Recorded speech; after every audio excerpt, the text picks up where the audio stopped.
아주인을 위해 넓고 얕은 지식을 전달하다. 안녕하세요. AEBS 아나운서 김소명입니다. 아주인을 위한 넓고 얕은 지식 2화에서는 그 사학과 한상우 교수님을 모셨습니다. 교수님 안녕하세요. 안녕하세요. 영상 보고 계신 학생분들께 인사 한 번만 부탁드립니다. 네, 저는 방금 소개받은 아주대학교 사학과에 있는 한상우라고 합니다. 저는 한국사를 전공했고요. 한국사 중에서도 조선시대사, 그 중에서도 양반에 관심이 많아서 그런 연구를 지금 하고 있습니다. 오늘도 관련한 주제로 질문을 주신다길래 잘 답변해 보도록 하겠습니다. 네. 오늘 사학과 교수님을 모신 만큼 저희가 오늘 이야기 나눠볼 주제가 조선시대 과거 시험과 교육입니다.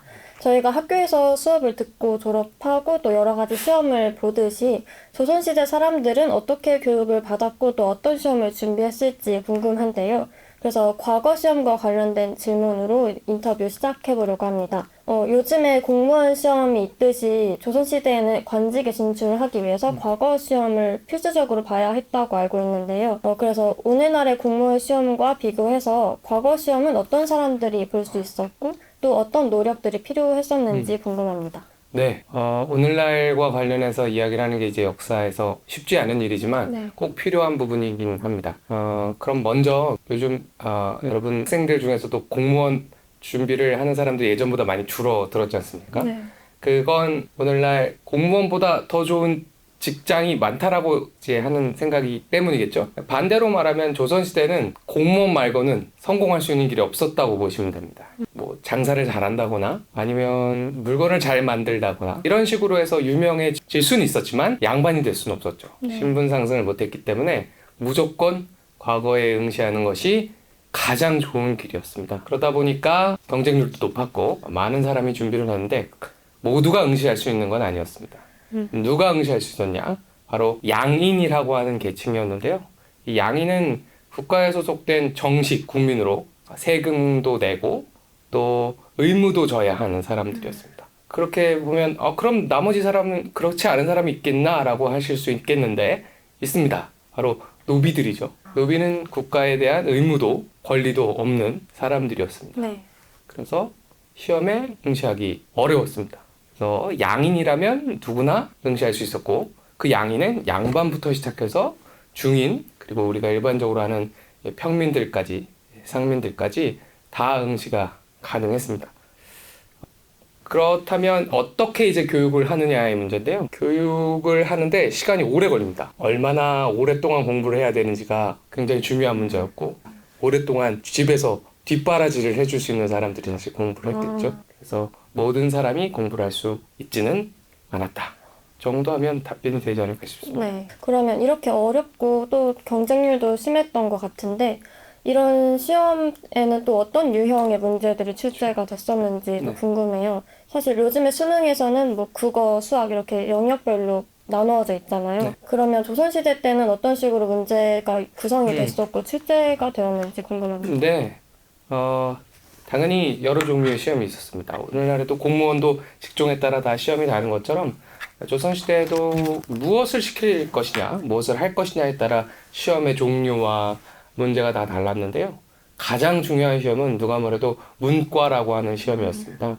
문과 시험에 합격하면 문관이 되는 것이고 제일 잘 나가면 영의정까지 올라갈 수 있는 시험이었고요. 다음으로 또 중요한 시험 중에 하나가 무과라는 시험이었는데요. 무과는 이순신 장군 같은 무관을 배출하는 시험이었습니다.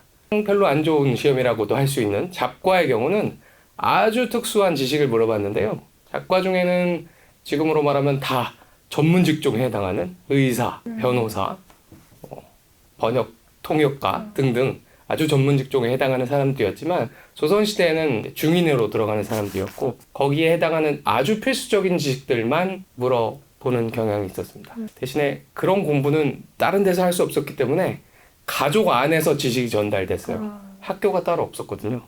그래서 그 중인들은 굉장히 대를 이어서 직종에 일하는 그런 모습들을 좀 볼 수 있습니다. 그러면 이제 그 과거 시험을 보기 위해서 이제 학생들이 성균관이나 서당에서 공부를 했잖아요. 근데 요즘에는 특히 이제 학교 폭력을 다루는 드라마 콘텐츠들이 많이 생산이 되고 있고 또 그래서 사회적인 큰 이슈 중에 하나가 학교폭력인데 그래서 궁금한 점이 혹시 조선시대 성균관이나 서당에서도 학교폭력이 있었을지 그것도 궁금한 점 중 하나입니다. 학교 폭력을 어떻게 정의하냐에 따라 좀 다르겠지만 당연히 강압적인 일들은 있었습니다. 어느 사회나 그렇듯이 신고식이 있었습니다. 요즘은 대학에서 다행히도 그런 문화가 없어졌죠. 예, 많이 없어졌지만 그때는 신입들이 오히려 고난을 당해야 됐던 시대였는데요. 학교에서 받는 그런 신입생에 대한 놀림이나 이런 것들은 많이 알려져 있진 않지만 그들이 과거 시험을 통과했을 때 받았던 그런 문제들은 좀 알려져 있습니다.